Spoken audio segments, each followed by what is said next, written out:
Good morning, class 12. Welcome to e-learning class. Last class we were discussing about transformers, high AC voltage converted into low AC voltage, और a low AC voltage converted into high AC. Primary coil है जिसमें AC input दिया गया है. Secondary coil में जो भी output है, हाई वोल्टेज चाहिए, लो वोल्टेज चाहिए, ये हाई वोल्टेज को लो वोल्टेज में कन्वर्ट करता है. और ये कितना वोल्टेज कन्वर्सन होगा, ये देयर इज ए रिलेशन कल हमने डिराइव किया था इसके लिए कि Vs by Vp is equal to Ns by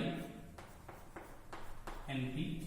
ये number of turnings in the secondary coil, number of turnings in the primary coil. Okay, this is voltage of the secondary, output voltage in the secondary. This is the input supply voltage in the primary. ठीक है. और इससे एक चीज है कि this is equal to, और एक रिलेशन का हमने लिया कि this is Ip by Is is equal to Ns by Np. ठीक है. ये वोल्टेज रेशियो में secondary by primary is equal to secondary by primary है, लेकिन करंट वाला में turning ratio secondary by primary है, तो current ratio primary by secondary है. इसको हमेशा याद रखना है. ठीक है. ये दो रिलेशन हमेशा ट्रांसफार्मर के लिए याद रखना है. ठीक है.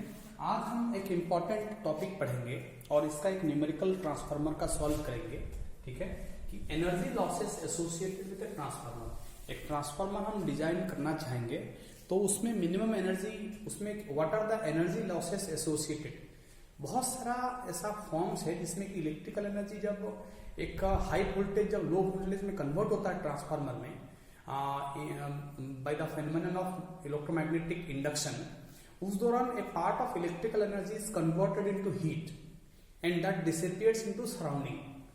तो जो इलेक्ट्रिकल एनर्जी हीट बन गया high voltage low voltage conversion के दौरान, वो आउटपुट में आपको नहीं मिलेगा. आउटपुट में आपको इलेक्ट्रिकल फॉर्म में वो और नहीं मिलेगा.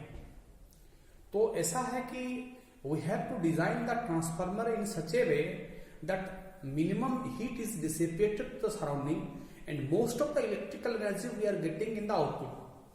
जो भी इनपुट में हम इलेक्ट्रिकल एनर्जी दिए हैं, एनर्जी बाहर कहीं हीट बन के नहीं जाए, आउटपुट में वो इफेक्टिव एनर्जी हमको मिले. ठीक है. तो सबसे पहले जानना होगा कि क्या क्या लॉसेस एसोसिएटेड है. ठीक है. Mainly there are 4 energy losses associated with a transformer. Okay, energy losses in a transformer.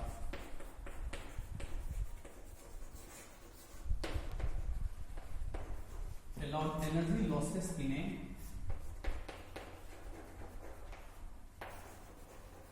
transformer. Energy losses in a transformer. ठीक है. नंबर 1 इसको कहते हैं कॉपर लॉस भी कहते हैं, और लॉस ड्यू टू, ठीक है, Joule's heating effect. Loss due to Joule's heating effect. क्योंकि देखिए प्राइमरी में कॉपर कॉयल है, सेकेंडरी में भी कॉपर कॉयल है, तो ये वाजिब है कि there is a phenomenon of Joule's heating effect of current. Current flow करेगा तो अगर एक ओमिक कंडक्टर है तो a part of current, a part of electrical energy converts into heat. ठीक है. Electrical energy directly converts into heat and the formula you remember, heat produced in a wire is equal to I²RT. ठीक है. ज्यादा current flow करेगा तो ज्यादा heat बनेगा. Resistance अगर ज्यादा है तो कॉपर का तो खैर रेजिस्टेंस कम है, लेकिन करंट तो फ्लो हो रहा है. A significant amount of heat significant amount of electrical current converts into heat and dissipates, and this is a loss. This is a loss. तो इसके लिए क्या कर सकते हैं कि देखिए, that means due to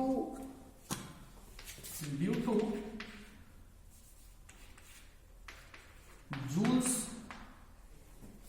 due to resistance of the coil, primary coil secondary coil दोनों के लिए बात हो रहा है. ठीक है. a part of electrical energy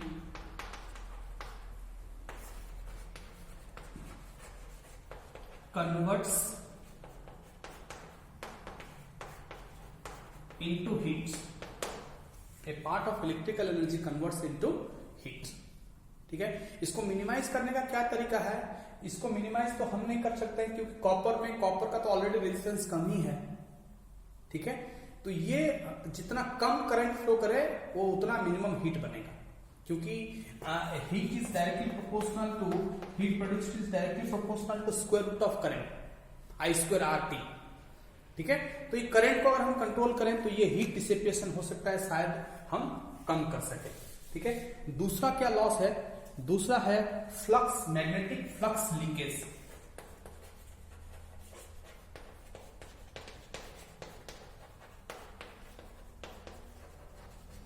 magnetic flux leakage, magnetic flux leakage. ठीक है, ये क्या है? जैसे लास्ट टाइम मैं बता रहा था कि अगर ऐसे दो अलग अलग वाइंडिंग्स होगा तो क्या है कि फ्लक्स ऐसे जैसे जाएगा तो बहुत सारा फ्लक्स बाहर लीकेज हो जाएगा। तो इसका एक तरीका यह है कि प्राइमरी कॉइल का वाइंडिंग और सेकेंडरी कॉइल का वाइंडिंग अलग